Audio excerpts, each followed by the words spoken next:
সুপ্রিয় শিক্ষার্থী বন্ধুগণ, আপনাদের মধ্যে যারা সিনিয়র শিক্ষার্থী হিসাবে বর্তমানে বিভিন্ন চাকরি নিয়োগ পরীক্ষা বা অন্য যে কোনো প্রতিযোগিতামূলক পরীক্ষাতে অংশগ্রহণ করছেন বা অদূর ভবিষ্যতে করবেন, তারা নিশ্চয়ই জানেন যে বানর এবং বাঁশ সম্পর্কিত একটি গাণিতিক সমস্যা প্রায় পরীক্ষাতে আসতে দেখা যায়। সমস্যাটি বর্তমান কারিকুলামের কোথাও আলোচনায় নাই, কিন্তু 90 দশকের যে বইটি ছিল তখন কিন্তু গণিত পাঠ্যপুস্তকে এই ধরনের সমস্যাগুলো গণিত পাঠ্যপুস্তকে ছিল।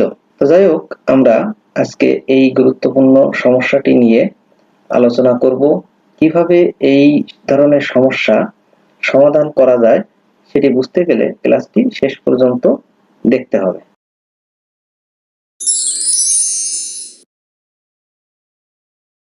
আমরা দেখি সমস্যাটিতে রয়েছে একটি বানর 13 মিটার উঁচু পিচ্ছিল বাঁশের মাথায় উঠতে প্রথম সেকেন্ডে 3 মিটার ওঠে এবং পরবর্তী সেকেন্ডে 1 মিটার নেমে আসে। বাঁশের মাথায় উঠতে বানরটির কত সময় লাগবে? প্রথমত এখানে সমস্যাটিতে যে বিষয়ের আলোচনা হয়েছে সেটি ভালো করে বুঝতে হবে এবং সেখানে আমাদের দুইটা বিষয় বিশেষভাবে নজর দিতে হবে, তা না হলে কিন্তু সমস্যাটির সমাধান সঠিকভাবে করা প্রায় অসম্ভব হয়ে যাবে। আমি একটু দেখি কোন দুটি বিষয় আপনাকে বিশেষভাবে লক্ষ্য করতে হবে। লক্ষ্য করুন, এখানে বানরটির ওঠার যে ধরন, অর্থাৎ বানরের ওই যে বাদরামি বলেন বা এখানে বাঁশটি পিচ্ছিলতার কারণে বলেন, বানরটি কিন্তু প্রত্যেক সেকেন্ডে লাফ দিয়ে দিয়ে যে উপরে উঠছে তা কিন্তু না। বানরটি এখানে 1 সেকেন্ডে লাফ দিয়ে উপরে উঠবে, তো পরবর্তী সেকেন্ডে আবার নিচেই নেমে আসবে।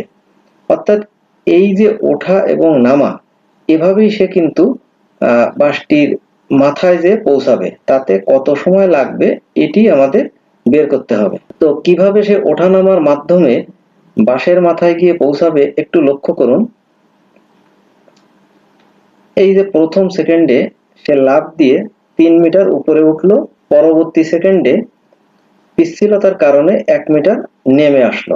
এই জায়গাটাতে আমাদেরকে বিশেষভাবে লক্ষ্য করতে হবে যে বানরটি কিন্তু 2 সেকেন্ডে ওঠে 3 মাইনাস 1 মিটার, অর্থাৎ 2 মিটার। এই যে 2 মিটার, এইটুকুই কিন্তু সে 2 সেকেন্ডে ওঠে। এইভাবে পরবর্তী সেকেন্ড অর্থাৎ তৃতীয় সেকেন্ডে লাফ দিয়ে আবার 3 মিটার উপরে ওঠে, সেখান থেকে তারপরে সেকেন্ড অর্থাৎ চতুর্থ সেকেন্ডে 1 মিটার নামে। এইভাবে ওঠা এবং নামার মধ্য দিয়েই সে কিন্তু বাঁশটির মাথা পর্যন্ত পৌঁছে যায়।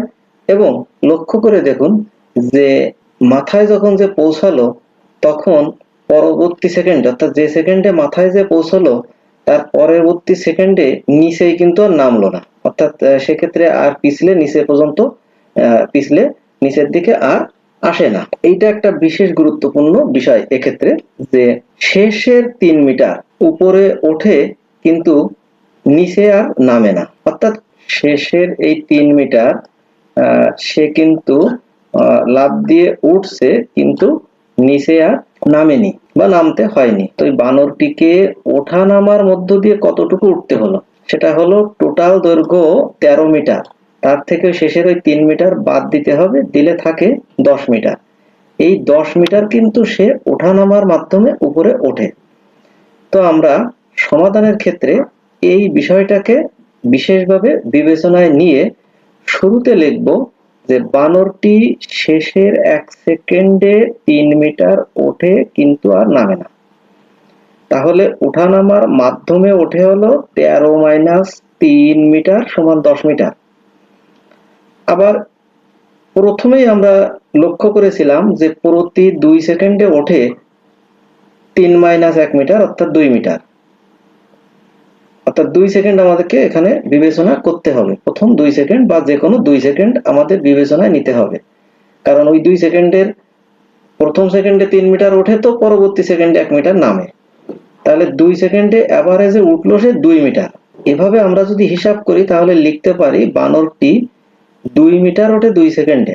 ওই যে ওঠা নামার মাধ্যমে যে 2 মিটার উঠলো, তাতে সে সময় নিয়েছে 2 সেকেন্ড, আর ওঠানামার মাধ্যমে সে 1 মিটার ওঠে আরো কম সেকেন্ডে। হ্যাঁ, 2 মিটারের জায়গায় দূরত্ব কমে দাঁড়াচ্ছে 1 মিটার, তাহলে সময়ও কমবে, অর্থাৎ এই ক্ষেত্রে ভাগ হবে। এই যে এখানে এই দুইটা জায়গায় কি হয়েছে, এখানে ভাগ হয়েছে। ওঠানামার মাধ্যমে টোটাল সে অতিক্রম করে 10 মিটার।